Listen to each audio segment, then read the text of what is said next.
You're listening to the Clutter Fairy Weekly, a weekly webcast and podcast brought to you by the Clutter Fairy in Houston, Texas.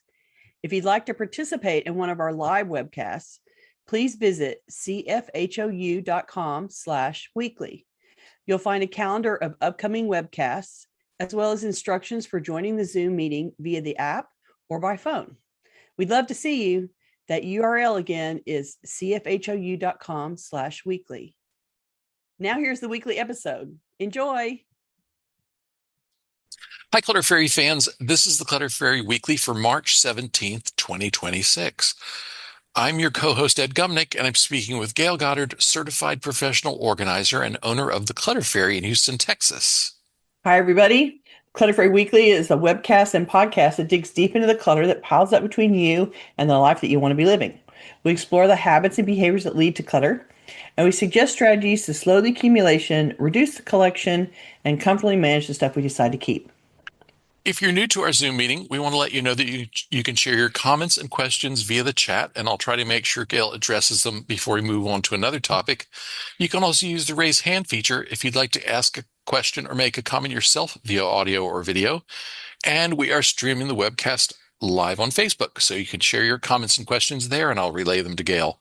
But let's go on to talk about last week's weekly tittle, which was called Practice Wolf's Rule for Purging. The assignment was to try out the rule for purging that Faye Wolf advocated in our recent book club book, New Order. Let's hear from our participants in Zoom and on Facebook. Who measured your stuff against the super duper love standard this week? Please let us know in the comments. While we wait for tittle reports from our live audience, I want to share a comment we got this week about the Clutter Fairy Book Club in general. YouTube viewer and frequent commenter Ms. Lee Knight wrote to thank us for doing the book club series. Ms. Lee Knight writes, "Thank you, Gayle and Ed. Your book discussions do a great service to those of us who can't get to the library as often as we'd like, or don't find a lot of these decluttering books available from the library's online audiobook collection. Helps us decide which ones might be worth the trip." Thanks for the comment. And thanks to the members of the audience who recommend and endorse the books that we decide to discuss in the book club. We're planning our next book club selections, and we have about a dozen titles under consideration. So in the upcoming survey, we're going to ask for your feedback on which books you're eager for us to read and review next. So make sure you're watching your email and social media for an announcement about that survey, because we really want your input. We really want to be reviewing the books that you want to hear about. So give us an idea what your preferences are, and we'll try to focus on those. It hadn't really occurred to me that, we're sort of pre-screening these books for people, because there are a lot of books There's a lot out there. An There's a awful lot of out there. Or decluttering, organizing, and specialized for particular audiences. Or it is the topic of our generation. It is a very popular topic, and there's a lot to talk about. And the survey I'm putting together right now will have at least a dozen titles. These are things that we've run across ourselves or audience members have recommended. There were some of the books that have come up time and time again. Yeah, because you guys have recommended stuff to us often. Yeah. The one I'm having a little trouble with is Cassandra Arson, the Clutterbug lady. Yeah. Her books are her first book, which is, I'm forgetting the title, but the one in which she talks about the 4 types, is not currently available as a Kindle ebook. It's available on some other platforms, and I don't want to really put a book on the list that everyone's going to have a hard time getting, so I may have to dig a little on that one. But we got to find a source first. I may ask a question in the survey about, for our serious readers out there, where are you finding this book? Are you having any trouble finding this book? So let's get to some comments. Okay. Let's see. Lots of talk about the weather, and M says, "I went barefoot on Sunday. Monday was in the 20s." That's kind of how we had it too. Right, it happened here too. Jacqueline reports, continuing on my photo sorting project, I've unearthed my paper Ooh. form photos. I did throw away a bunch of them.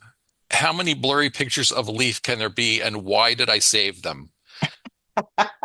The keepers are contained in one shoebox-sized decorative box. I've started to scan them so all my photos will be accessible from my phone in my iCloud. The scanning process is slow and is definitely a helpful culling tool for deciding which are worth it and which ones I don't actually care about. Like, is it worth me sitting here with the scanner trying to make this thing become a scanned image or not? Yeah, absolutely. It's a good filter when it's not as easy, scanning it is supposed to be super easy and oh, you can just scan it. Yeah, yeah, but scanning, it takes some steps to get it done. It's not super fast. And so it has to be worth your effort, that's for sure. Yeah. Connie shared, just wanted to mention something for women with ADHD. The Woman's Palooza started yesterday. Just look for those Oh, words, should provide you with a link. It is free. Are you familiar at all? yes, I have heard. I have actually listened to some of the classes. It's called ADHD Women's Palooza, and it's basically a lecture series for people with ADHD, women with ADHD in Yeah. particular. And so they have all kinds of experts on that talk about ADHD and functioning around ADHD. And it's if you need to learn things about it, about ADHD and how it affects women in particular, it's a good place to go. Um, CJ says, even though I wasn't a big fan of the book, talking about New Order, Mm-hmm. I gave the title a try, especially the Clutter Fairy edition of analyzing why I can't let go of things I don't super duper love. Right. Insightful reflections that help me to make a bit of progress. Oh, that's good. Well, good for you. We're just trying to give you the experience of maybe I can actually process this a little bit and get past it. So if you made a little bit of progress, cheers for you. That's awesome. And, keep tackling it. If you felt like going through that exercise helped you make a little bit of movement, then, revisit it again, because I will tell you that practice makes improvement. That if you struggle with making choices now, repeated practice at making choices will improve your choice making ability over time. It'll get easier. It'll be more, you'll develop the method that works very distinctly for you. You'll figure out the right questions to ask yourself, the things that matter the most to you. And so you can refine your methods and you can get more practice at it as you realize I let go of that thing and it didn't make me completely lose my mind or twitch, or oh, I let it go and I thought it was going to be so hard and then a week later I wasn't thinking about it anymore. So you can have those experiences and they can build over time and in essence improve your you know organizing, sorting, letting go muscle, and it'll Right? get better. So if you found that you've made some progress there, do it more than once and see if you can't grow that experience. Good for you. Uh, Jane in California says, not related, but progress. I let my landline phones go this week and had the number transferred to the second SIM on my cell phone. This is going to save about $40 a month and free up space where I had the base and chargers. There you go. So less money, less space. It's a win. I still remember very distinctly back in the day, I was working at a company where and I had a friend named Brad who told me, he was a computer guy, and he said, one day we're all going to be carrying phones on our hips and nobody's going to have landlines anymore. And I remember looking at him like, what? You're crazy. And do I not have my phone right here, sitting here right next to me? Yes, 100%. And I haven't had a landline for 15 years. So yeah, it more than that maybe. So it definitely, his prediction came true, and I've lived to see the transition. And I can't, for those of you that weren't alive before cell phones. Yeah, was my friend psychic? No, no, he was just techie, and Yeah, he could relate, he could understand it, he could relate, right? He could imagine, and it was something that you couldn't even imagine, not having your own phone in the house, and attached to a line that wasn't electronic. And I went through Harvey with 95% of the electricity down in the city. and still operating on my cell phone. And so I couldn't for a long time. I went through Hurricane Ike back in 2008, and the only communication I had with my family in North Carolina was by text message on my phone. And that was the only thing that would go through. Like I couldn't make phone Mm. calls, but I could get a text through. And so, even in disasters, I was able to function. And so everybody's worried about, but if you don't have a landline, what are you gonna? I know, yeah, it is a problem, but you know, I can't. At the time, I couldn't imagine it. Now we've all experienced it. That's what I'm saying. Susan commented on the question of books. Um, Susan says, "I prefer a book available on Libby in Canada. The last book was not, even though it sounded good." So that will be part of, I think part of the survey. One of the survey questions will be, you know, What's your platform? if well, I think more like, are there any books on this list that you are not able, would not be able to obtain, you know? Mm-hmm. Mm-hmm. Um, so let's see.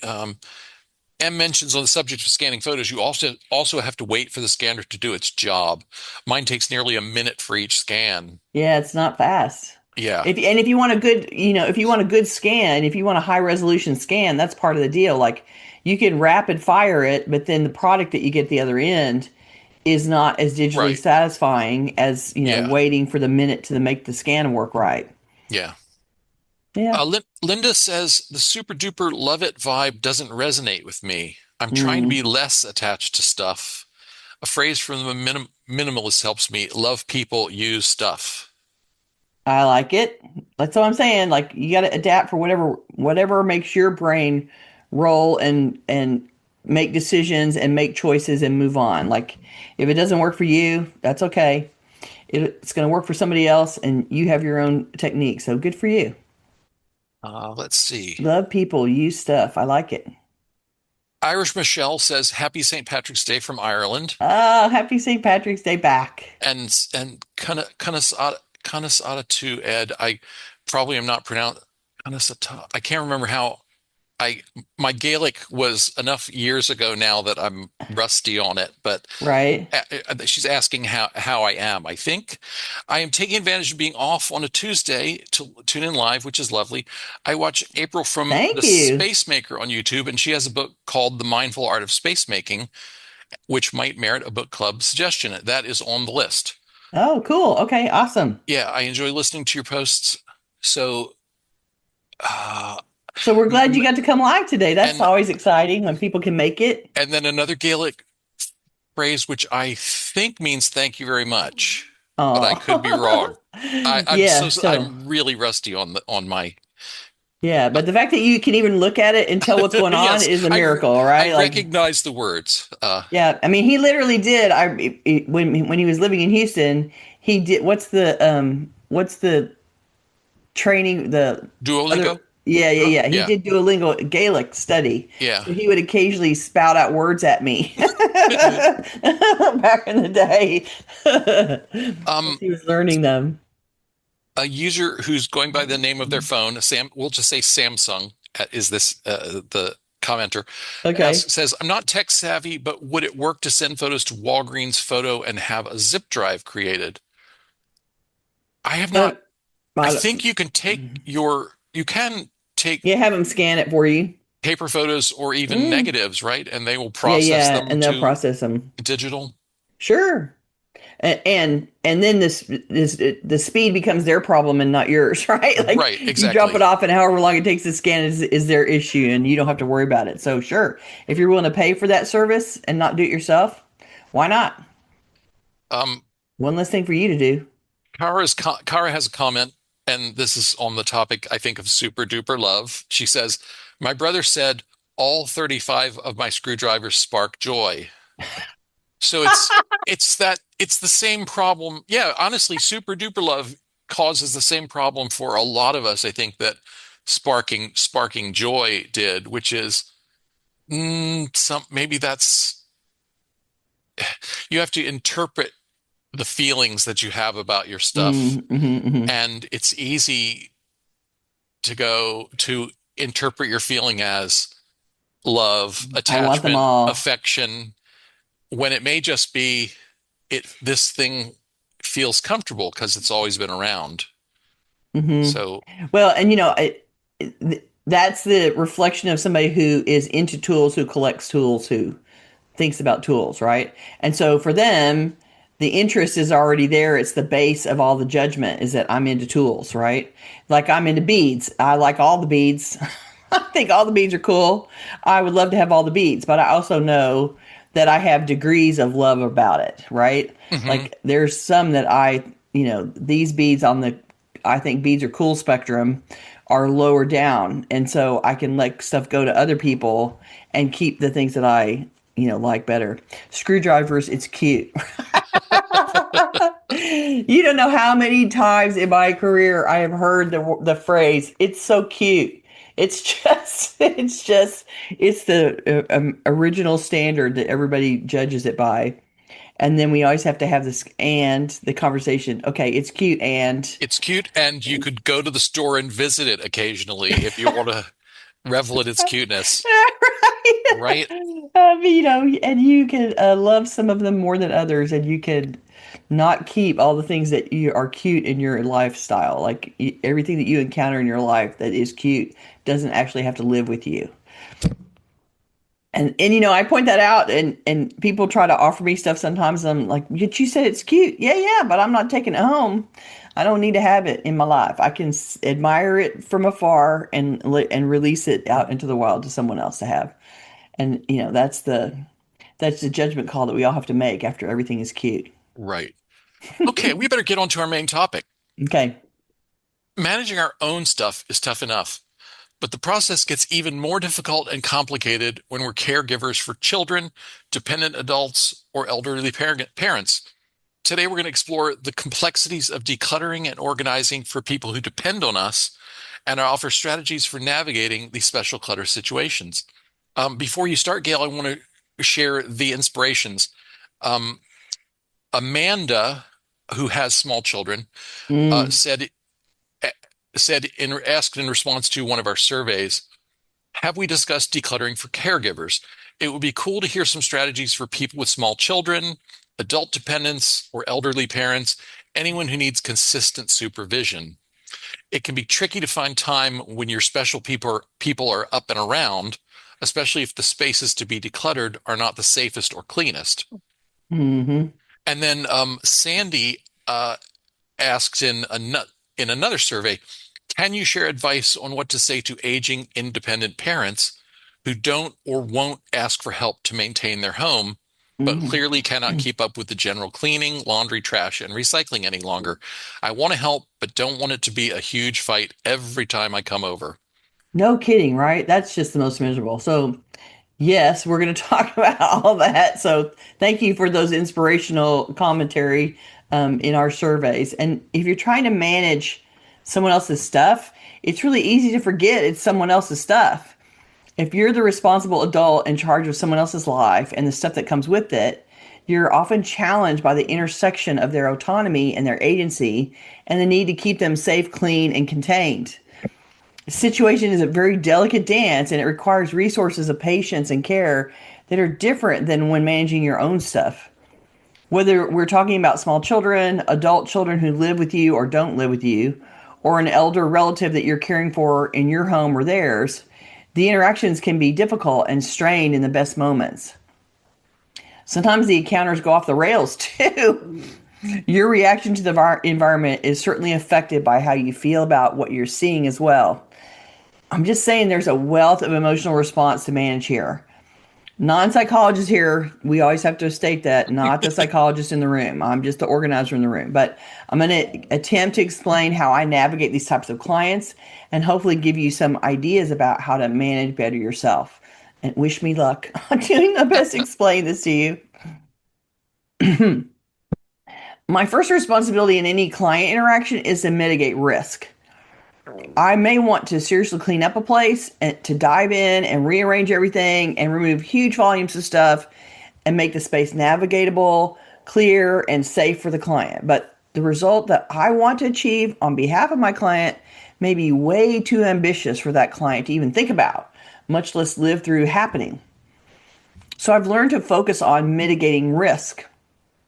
And I remember distinctly hearing that in a lecture in a training class at a conference one year that, sometimes, and it was in a hoarding conversation. It was in somebody talking about managing hoarding, but the concept was you're just trying to mitigate risk and mitigate harm in this situation.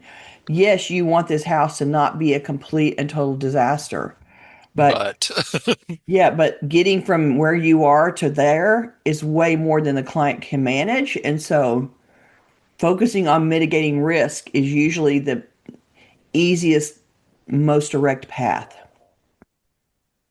You want to manage risk of injury, risk of illness, risk of infestation, risk of death. These sound drastic, but they're good targets to remember, and I'll discuss this in more detail as we go along. Let's start with your small kids and managing their things. So, moms are already struggling. Taking care of a small kid is exhausting and relentless. Dealing with stuff is just another thing on the list of tasks that they are too tired to deal with, and they're about to lose their mind already anyway. And so, oh, and I have to pick up all this stuff off the floor is a whole nother round of pain and suffering. Um, as infants, those little kids don't have much of a sense of ownership of their things, except maybe their favorite toy that they always take to bed with them, or the thing that they clutch when they walk around. the Banky. Yes, the banky. During that time, while the kid doesn't really have much of an ownership sense, mom can make all the determining decisions, and the kid doesn't really notice usually. This gives the parents the sense that they can always handle their kids' things without their input. Oopsie daisy. That is not true. And you just have a very small window early on in their life where they won't object to whatever you do. And it's a window. It's not a permanent thing. It's a window. And I think sometimes parents are surprised by that. Pretty soon, the kid develops the ability to say mine, and all bets are off. So now moms have to switch to getting their kids' input on some level about the things that they keep. There's a window of time where you can still remove things without them noticing exactly, but the window is closing rapidly along with their brain development, and you can easily cause major ruckus by ignoring their input. Now you need to negotiate a bit with someone who clearly doesn't yet have the full understanding of negotiating. And it's a problem, it's a struggle. In this space, for little kids, we're sorting clothes and toys. That's basically what they own. This is the bottom at their stage in life. That's they own clothes and toys. And we have to take into account the kid's personality. Are they sentimental about everything, like you're sentimental about everything? Are they not worried about letting things go? Every kid is different, and their level of attachment needs to be accounted for. If you're sentimental and your kid isn't really sentimental, then you struggle with wanting to keep more of their stuff than they do. I have watched so many conversations where the kid is like, "No, I don't want that," and then the mother stands in the corner and goes, "But it was your favorite." I'm like, "Shut up!" The kid said no. Take the win. but but sometimes that's a real challenge and kind of threat to the mother if the mother's sentimental and the kid really isn't. And if you're not sentimental, and they already are sentimental, then you're the parent at risk of throwing out something that's really important to them that creates a childhood scar that I hear about decades later. You have no idea how many of my 40, 50-year-old, 60-year-old clients still tell the stories about I went to school and I came home and my mother had thrown everything out of the closet or thrown all of my bears away or thrown all of the, given away everything that was fill in the blank, my Yeah. favorite thing, right? Like the Yep. parent had reached some threshold where they were overwhelmed or aggravated or irritated, and their response was to get rid of everything that was super important to a kid.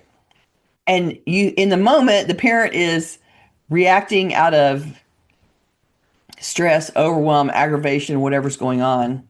Yeah, they've And maybe gone into that place where it's easier to get rid of it than to make the decisions. then to deal with it or Yeah. to ask questions about it or whatever. And and then they, do something that is not reversible. And then the kid remembers forever. Right. They cry, they pitch a fit, they're hurt beyond belief, and the parent thinks they're over it the next week. And the truth is they've just stored it as a permanent scar. And then, 40 years from now, they are going to be sitting in a house with me having a conversation about the day my mother threw away fill in the blank or gave away fill in the blank. And they still remember it, and they still remember it with the same level of pain and suffering as that little kid did when they were 5 or 2 or 7. And it's amazing to me how strongly those things stick. So you don't want to be the parent who adds those scars onto your kid. No. So it's just something to consider before you start throwing stuff away. I will say that grandparents always add to this problem because they are excessively giving gifts to their grandkids because they seem to have forgotten what it takes to manage so many kids' toys and stay sane at the same time. Like, I guess when you become a grandparent, the consequences of the purchase are not in your house, and so you don't really care anymore what kind of trouble it causes. But grandparents are always adding to the problem. And you need to be able to ask kids how they feel about something, respect their answer, and act accordingly. If your kid loves it all, then you have to start the negotiation process of thinning the herd to match the storage for the toys. I've been around for some of those conversations with kids, and some kids are led through that thought process easier than others. They generally are, they want to please you really badly. And so sometimes they take their cues from you. They can tell what you want them to do. And so they will respond accordingly. And sometimes they feel very threatened and they have that sense of mine, mine, mine, and they really don't want to be challenged. But if you can have a conversation with them and ask them, is this your most, all the kind of questions you would ask yourself, is this your favorite? And it's hard to ask a kid, do you love it? They always love it. But you can ask if it's your favorite or if you like any of them differently. And some kids really are not attached to stuff. They have not learned to be as sentimental as you.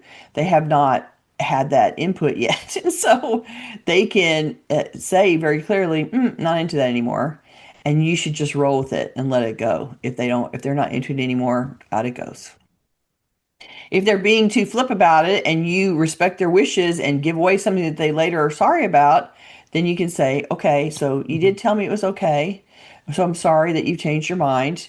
And, we can be more thoughtful about the decisions the next time we have them. In whatever little kid way you say that to your little kids. I'm being very adult in my conversation, but you get the idea. For kids that like to keep a lot and feel super sentimental about it, or maybe they're turning out to be ADHD kids and they want to have everything out, or generally little kids just sort of get overstimulated with too much stuff and they have everything out and then they get glazed over and don't know what to do with it either. I think it's important to pull out portions of the collection for rotation so that they may own 100 toys, but you only put 20 toys out at a time. And so you can say to the kid, okay, these are the 20 that you're going to play with this week or this month, and we're going to put the rest of these in closet for later, and we'll cycle them out later. And so although they may object in the moment, you can assure them that you're not throwing anything away other than things that are broken. Like you can have that, okay, this is broken, or this is, if you don't have any interest in it, let's let it go. But if it's that, or if it's already broken, then we should throw out the broken things. But then the rest of them can go into rotation and they can go and hopefully up and away so the kid can't go to the storage container and open it and start pulling everything out. Like you want to actually remove their ability to interact with the stuff while promising that, it's in this, I'm putting this in a container. Daddy's going to put the container in the attic, or Daddy's going to put it in the upper part of the closet or whatever. It's not going to be played with right now, but you'll be able to pull it down later. And so usually you can get a kid to accept that. It's not lost forever. It's just removed. And then they have a smaller population of things to play with, which makes it easier for them to make choices about what they're going to play with without the same level of stress. And it keeps them fresh longer for the kids. Like you play with something for a month and then you can put those in a box and bring down another box of toys. Now you're not buying new toys, but he's got a new box of toys that he hadn't played with for a month. And so it makes it a little bit, extends the life of the interest of the thing because they don't see it all the time. And, their brains aren't recording really well at this point, right? Like we don't have a lot of memories of day-to-day interactions all day long as little kids. It's just we're living there, and the recorder isn't quite recording everything. And so give them a little bit of time for that stuff to fade for them, and it will be very fresh when it comes down the next time. It's a way to manage how much they have to interact with, how much you have to pick up also and reset every night. Instead of 100 things, it can be 20 things. And then when it's time to rotate, you pull it down and say, okay, now we're going to play with this box and we're going to put these things away and put those up and we're going to bring down a new box and now you can play with these things instead. And so it's a way to ration the toy interaction so they're not overwhelmed playing with them, so you're not overwhelmed cleaning them, and nobody has to be buying new toys every 30 seconds. Just a thought.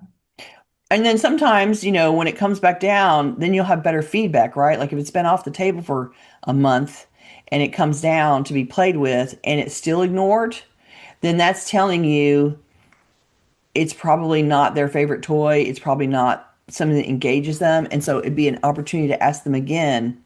So do you think now that you've seen this toy again, or you've been playing with this toy a week, or you had access to it for a week, so are you ready to release that one? Do you think you play with that one enough and you can let that go to another little kid?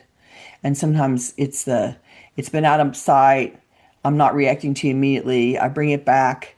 I still am not reacting to it very much, and which gives you an indication, yeah, it's probably not at the top of their list. So you can probably negotiate them out of one or two of those. Worth the effort and time. You Let me can share. also go ahead. I was going to say, let me share a comment. Connie says, our niece is having trouble when she wants to give discarded toy to the younger child. Suddenly he wants it all to himself. I know, right? We're triggering the mine factor, right? It's mine, it's Yeah. mine, it's mine. Yeah. So I would do the content like rotation storage of those things. Like take them out of his ownership and put it away for a while and then let it come back out again, introduced to the younger child. And he may recognize it again and feel like it's all his again, but you can practice, or hers again. I guess you said niece. Um, Well, it's the niece's children she's talking about. So oh, okay, yeah, okay. yeah, So that giving it the time out without taking it directly from the one kid straight to the other kid might give it enough, fall off, lack of interest that it yeah. can be passed, introduced to something new to the younger kid, and it'll be okay. Well, it's, we've talked before about the endowment effect and how our Mm. brains uh, Happens with little assign kids too. assign assign significance to things just because they're in our possession. And Hmm. so, letting that fade for a while might diminish the effect. Yeah, might make it a little bit easier for them.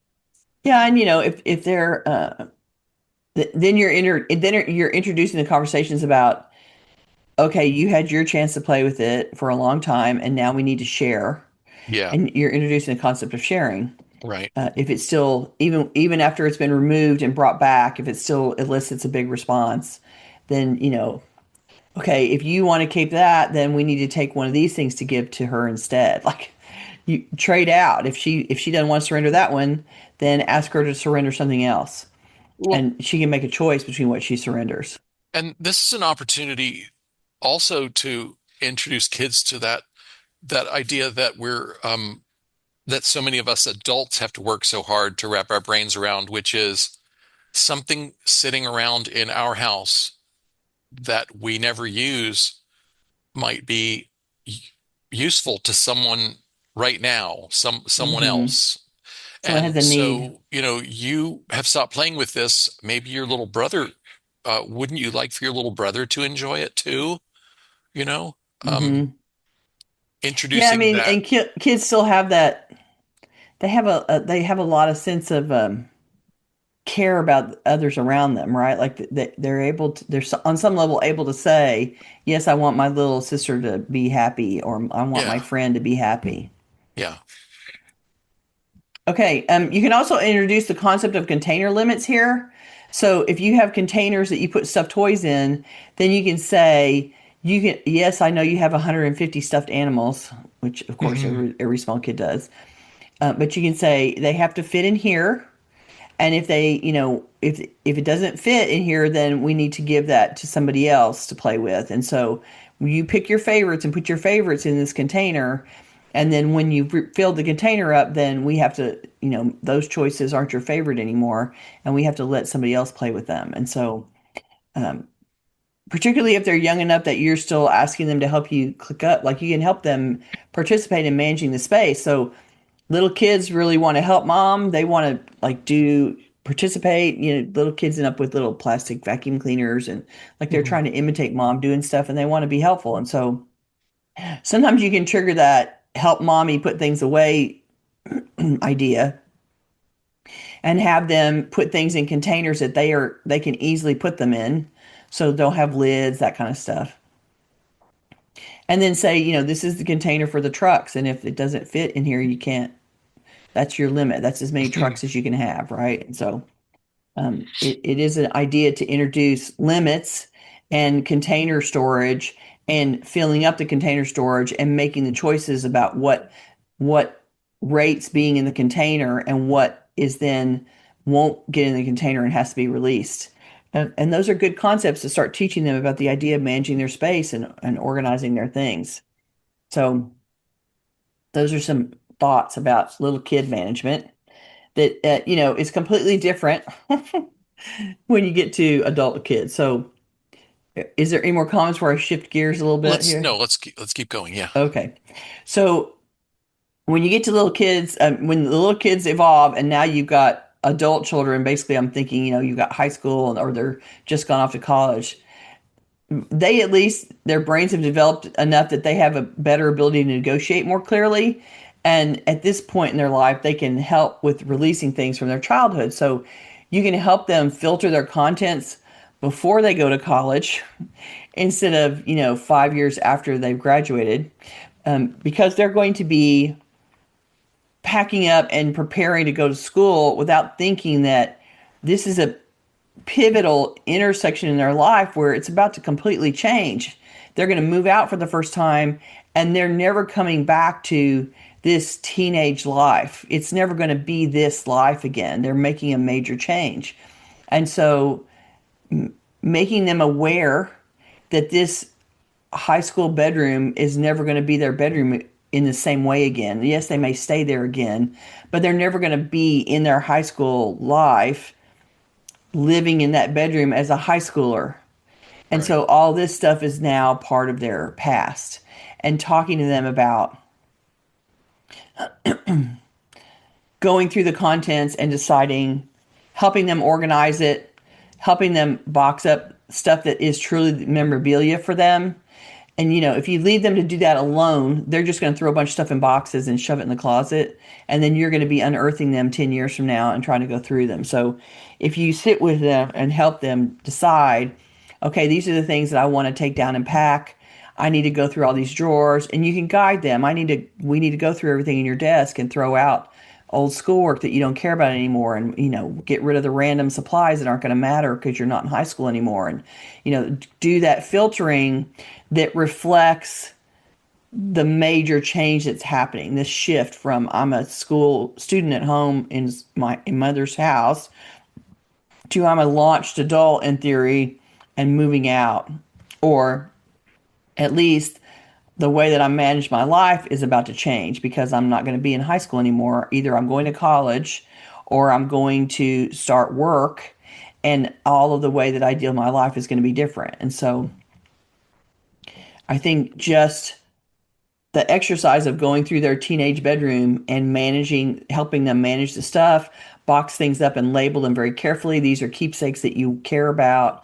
We're going to take them down, or we're going to box them up, or we're going to go through these drawers and put away stuff that you think is important. We're going to go through your clothes and make sure that we can give away everything they're willing to give away. That, if they're not going to take it with them to their new apartment, their new college life, their next phase, whatever that is, and then they don't need to leave it behind like it's frozen in time in their bedroom. So if they're leaving it behind for some reason, then we have to ask why and decide, okay, is this really something you want to keep and throw away 10 years from now? Or is this or is this really a valuable keepsake to you? And can we make a distinction about that and try to release things that aren't important? So, What you want to really avoid is becoming the storage unit. yes, yes, The yes. storage unit that they don't have any investment in clearing out because you're Managing, not dealing with. charging them like a storage unit normally would. Hmm. And truthfully, because they're graduating high school and going to college or going out to get their first job, they are not thinking about this is all part of my transitioning life. Like they don't have the life experience to know I'm about to pivot in a major life event here that and from which I'm never going to return to what I was. Like they don't understand what that is yet.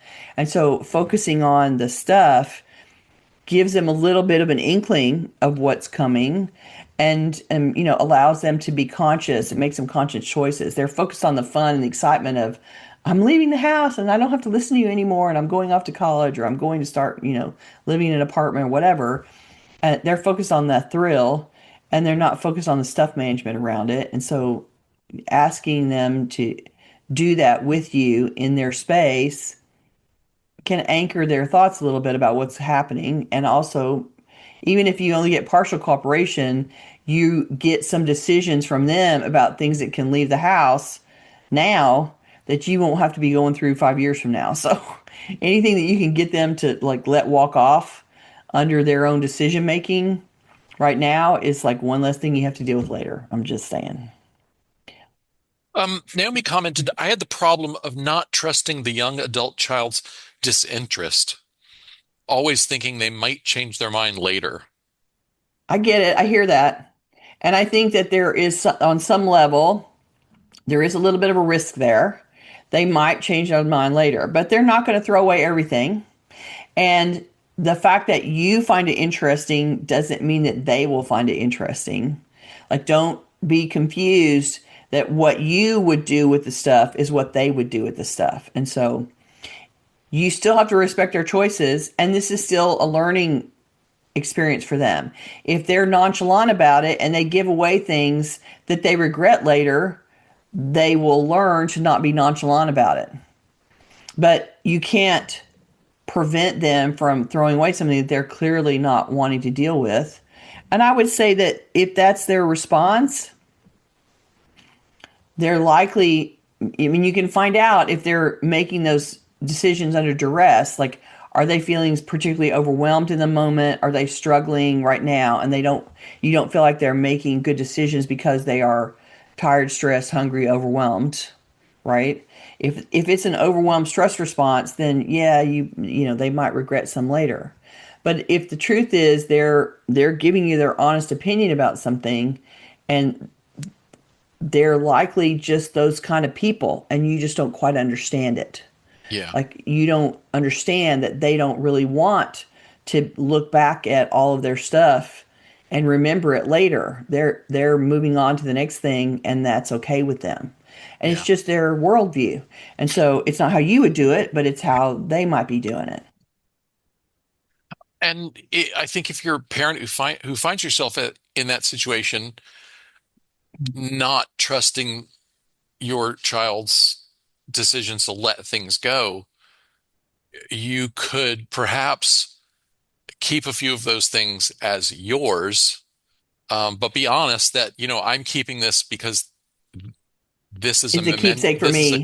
this is a keepsake for me of Hmm. Junior's childhood, and set some reasonable limits. You can keep a small box of keepsakes of your child's childhood that they didn't want and no more. Hmm. Um, and Yeah, I mean be sure to review it later and decide, and it's, and if be it's, sure. they're still not interested. And so why am I still keeping this? Hmm. You might be ready to clear that box later. Well, and it also, the other thing it's happening for the kid, but it's happening for the parent too, right? Like the kid is life is about to transition majorly from leaving one thing behind and taking on the next stage. And that's a process for the adults, the parents to deal with too. Like you're having your own response emotionally to my kid is graduating, going off to college and she's being launched. and I'm no longer the keeper of this person in the same way. And so the changes are happening to the parent as well as to the kid. And I get that the parent might be more sentimental around the stuff than the kid might be, just because of that transition of, I'm about to be an empty nester, right? And Hmm. so there's some parental filtering that's happening because of your response to this situation as well. And so I think it's just important to notice, I want to clean up this room. I want this, I don't want this to be frozen in place for, where you are coming, where I don't want to have an homage to your, year when you were 17, when you're 30. So we need to like deal with this room, or I want to make your room. Now you're moving out. I want a craft room and we're moving in with a craft room. So, Yeah. I mean, there's all kinds of reasons why you might want to filter that room, but I think going through the stuff and making a first pass, even if you're not dismantling the room, just making a first pass with stuff is a good recognition for both of you that this is a transition point, and this is the first major transition point where I need to decide that the kid can actively decide, okay, my life is shifting and I can leave parts of my own life, my old life, and release those things and let them go and move on forward with new things, new life, new focus, right? Okay, I see lots of chat popping off, but I do want to talk about Yeah. Go. caring for elderly parents. Yeah. So Let's go on. Yeah. we want to talk about elderly adults for whom you're the caregiver. So these people are adults who have lived full and complete lives. They have their stuff and they remember full autonomy of their home and contents. And now they're struggling to clean or to organize or to care for themselves, and it's annoying to them that they can't. And you think they need to be doing all those things, but they don't want help because they've been in charge of themselves for all these decades, and accepting help is aggravating. So, for my clients in this situation, I focus on mitigating risk of harm. I will attempt to make the greater changes that I think are needed, but I can only do what they will allow. So I have a perfect client to describe this situation. She lives alone. We started working together 9 years ago. At first, we were preparing the house because she had gotten remarried in her, dotage, and she had the husband had his own house and was living with an adult son. But she wanted him to move in so that they could live separately from the son. And so we had to do some work around her house. And there was a room that she had stored all the paper in her life that she felt like she needed to go through and shred a bunch of stuff. And we had done all of this. She had been leaving it there, working, and she just kept adding to this room. And so the room was completely full of paperwork that we needed to go through. So we started there and we went through, 4 decades of paper, ultimately got that room cleared out, and then that was going to be his man cave. She was offering him his own room, and so we had the room carpeted, and she bought a recliner chair for him, and there was things that we did to prepare. And then we went through the rest of the house, and we cleared out all the rest of the house, including the converted garage that was where the laundry room was in a separate room, and had carpet put in there. And then she continued to collect and fill up the rooms that we had cleared. And so it became apparent that for her, that transition wasn't going to be a permanent thing, and that my job in dealing with her was just going to be keeping it from building up really badly again. And so before he was able to move in, he passed away, the husband. And so she didn't end up living with him after all, after we did all the work. And she has her own health challenges that make cleaning and stuff difficult. She doesn't want to, I've asked if she wants to hire somebody to come and, clean the toilets, clean the floor, whatever. And she is never comfortable with the idea of somebody to come in and clean. And so, I worry about her a lot, actually. But she's not willing to let somebody come clean. She's not willing to let me clean very much. And so I just focus on dialing it back. And so right now, after all these years, what I do for her is I come and help her with paperwork. So I help her make sure that we get her bills are being paid and that we store the records for that stuff. and that I know where the homeowner's policy is and the vital records about the house. I know where they're stored, and we rotate them out. This one expired, and I put in new paperwork. Like I keep up with that kind of stuff for her, and we make sure that the electric utilities stay on, and like all that kind of stuff is happening, and um, that I also, when I'm there, I take out a bunch of recycling because she's getting things shipped to the house. She doesn't like to shop a lot, and so she gets things shipped to the house. So I make sure I take out a lot of recycling and I take out trash. And so I dial the trash back in the kitchen and I dial the mail back until we found all the things that are important and recycled all the things that aren't. And I'm dealing with the shipping boxes and all the packing material that goes with it. So I take packing material out for my moving clients and I break down boxes and put them in the recycling bin. And so I'm just keeping her from being buried under her own, the movement of the stuff that's coming in all the time. And that's as much help as she's willing to accept, which is fine. But she's not, the house is not clean. She lives with a very sweet and lovely dog. So there's dog issues. I mean, the dog Yeah. gets walked every day, so that's not an issue. But there's mud and there's stuff tracked in, and there's drool and there's food and there's Yeah. issues around having living with a dog, right? And so it's not the house is not clean, and I worry for her. But she has two grown sons that live in the city, and they're the ones in charge of her, and so there's only so much I can do, but I am mitigating risk by keeping things out from under her feet. I'm clearing off surfaces where she sits. I'm making sure that she is not drowning in actual trash. And and that she doesn't end up sitting in the dark or with her water turned off.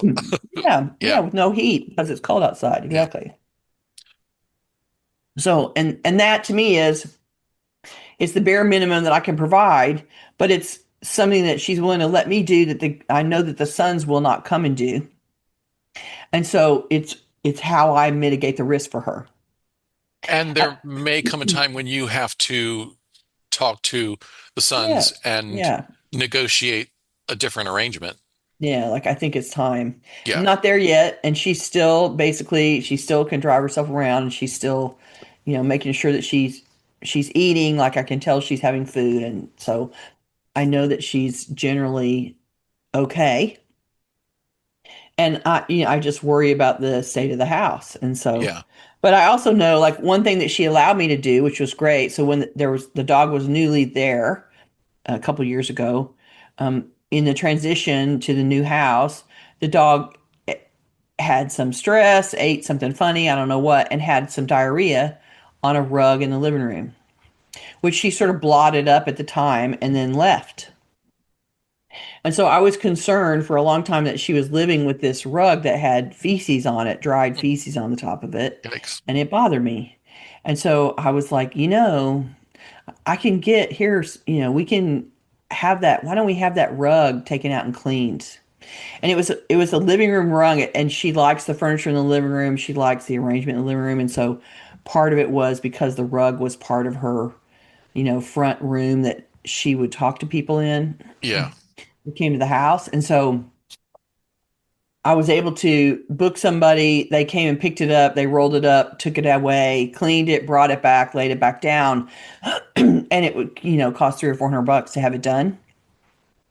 And then that risk of her walking around, walking over, being in the room with, you know, old pet feces was mitigated, was fixed, and I was very relieved. So Yeah. the rest of the house is not super clean, but at least she's not living with dog poo on the carpet. And that was one that I could, it was a very narrow, why don't you let me arrange for this rug to get cleaned? And she allowed me to do that. And I was super excited about that. So sometimes you have to, in this situation, you really have to pick your battles. Hmm. And I was able to say, I'm worried about the health effects of you living with this stain. and we can get somebody to come and roll it up. They move the furniture, they take it away and clean it, bring it back. You won't have to do anything. So it's not physically an issue for you. We can make other people take this away and fix it. And she let me do that. Now she won't let me convince her to get somebody to clean the house Right. Yet. yet, right? Like Yeah. I Yeah. keep thinking about it. But I think with adults, and I hear this with people who now we're moving the person to assisted living or they're moving in with you. And it's hard I mean, you can certainly understand as an adult right now, if somebody came into your house and started saying, no, you have to move out, you have to get rid of half of your stuff, and I don't care what you think, this is what needs to happen, and shut up. Like how you're going to react to that, which is, Yeah. oh, I don't think so. What are you talking about, right? So, I know that you understand the response to, I'm about to dismantle your life and move you against your will without your input somewhere else. It's never going to be good. So, anything that you can do to have that conversation about, I'm worried about your safety. I'm worried about physical, your ability to take care of yourself. I want to make sure that you're safe. I want to make sure that you don't have to struggle with food anymore. Someone else will be making food. There are conversations you can have about, I'm trying to make sure that you have the support that you need. Yeah. And, for some people, it doesn't matter what you say, they're going to fight and argue. And for someone else, they can hear what you're saying and it'll be okay for you to suggest changes.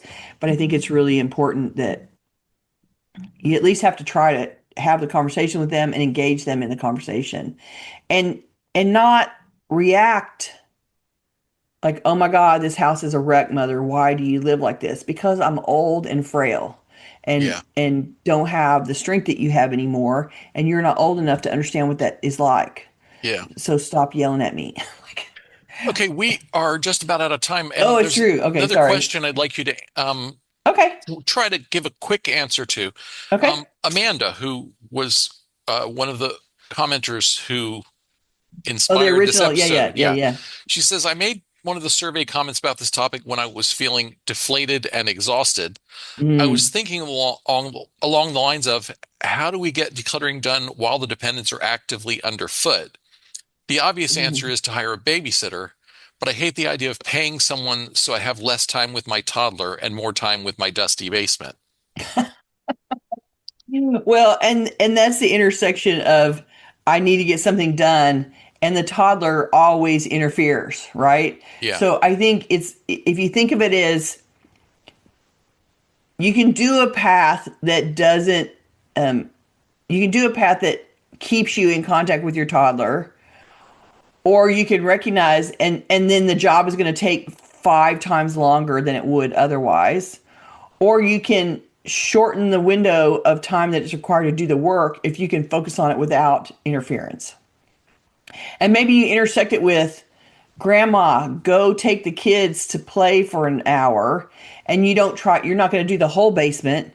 You're going to do series of scheduled appointments that allow you to work your way around the basement over time without taking a huge chunk of your day away from your kid, and still be able to be moving towards the goal of getting it fixed, right? I mean, when kids are little, there is no large window of time for anything because kids require constant attention. So you get 15 minutes here and 20 minutes there and an hour while they're having a nap. And like, your ability to manage your time is in much smaller increments than it is later in life when the kids can occupy themselves for greater stretches of time. And so, giving yourself okay, if grandma takes him to lunch, I'll have an hour and a half that I can do something before he comes home and I need to take back over again. And so consider that a way to shortcut how long it takes the work to get done, and not surrendering all of your time with your kid. And the grandma will be thrilled to have the kid for lunch. Like, that's not a big deal, right? And so maybe once a week grandma takes him for the afternoon, and then you can have 2 hours to work on the basement and an hour to sit and stare at the wall and have a nap. Like, maybe you can combine your response for a couple of things. And so Yeah, I'm just thinking that I recognize that like you're not trying to stay away from your kid. That isn't the ultimate goal, but you do have to recognize that when the kid is present, it requires 100% of your attention. You have to be on, Yeah. and their attention is switching every 5 minutes to the next thing, and you're just running around trying to keep up with them all the time. And so expecting yourself to have a big chunk of time to work on something in the presence of the kids is not real. And the only way you're going to have any kind of dedicated time is if someone else takes is in charge of managing their safety and well-being. You go do something else. And if they know you're there doing something, they're going to be constantly trying to join you anyway. So Right. you need it to be a babysitting situation so they can, truly be distracted from you and leave you be for an hour. There, that's the short answer. Okay. This we ran through this topic much. This was a bigger topic than Than it we thought, looked at first. It really is. right? Um, but that's all the time we've got. We're going to be back next week, March 24th at the usual time. We will still be out of sync with our international audience for just one Don't more forget. episode. I do not have the topic ready to announce yet, so watch your email for an announcement.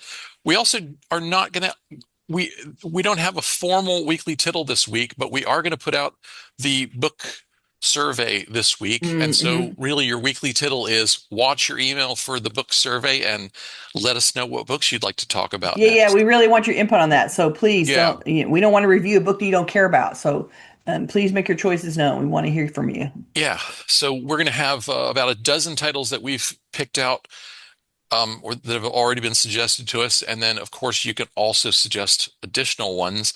We'll probably have enough books picked out to last us for about the next 4 years by the time we're finished with this. New ones coming out all the time, Ed. It's true. Okay. If you're watching this on YouTube, we'd love for you to join us live. To get notifications about upcoming events, we invite you to join the meetup group by visiting cfhou.com/meetup. This is how you get your reminder. Right. You can also follow us on Facebook by visiting cfhou.com/Facebook or join our mailing list by visiting cfhou.com/subscribe. That's our favorite because then we know that you're getting the survey announcements and we know that you're getting the announcement when we post the YouTube video and all of that. Yeah, We'd so love you to know what's hear going from on. you. So please keep your comments, questions, and topic suggestions coming on YouTube, Facebook, or anywhere that you find us. You can always reach us through the website at clutterfairyhouston.com. Thank you. Thank you so much. I'm going to do the YouTube plug here. If you want to find out and go look at other videos, if you're new to the channel and you don't realize that we have, about 400 videos out there, you can go to cfhou.com/YouTube, and which will point you directly to our channel. And you can look at the whole library of Ed and I chatting about all kinds of organizing things. So old book club entries are there as well as all the other stuff that we've covered over the years. So feel free to go visit our library. Thanks for joining us. I appreciate it. I hope that you guys enjoyed this topic today. Thanks to the people that were able to join us, from Ireland today. I'm so glad you got on the call for live. I love it when people come on and go, I haven't been on live before and I'm here for the first time. I always think that's super fun. So glad you made it. We're so glad you're here. I hope you guys had fun chatting in the room today. And we will talk to you guys next week. Bye bye. Bye.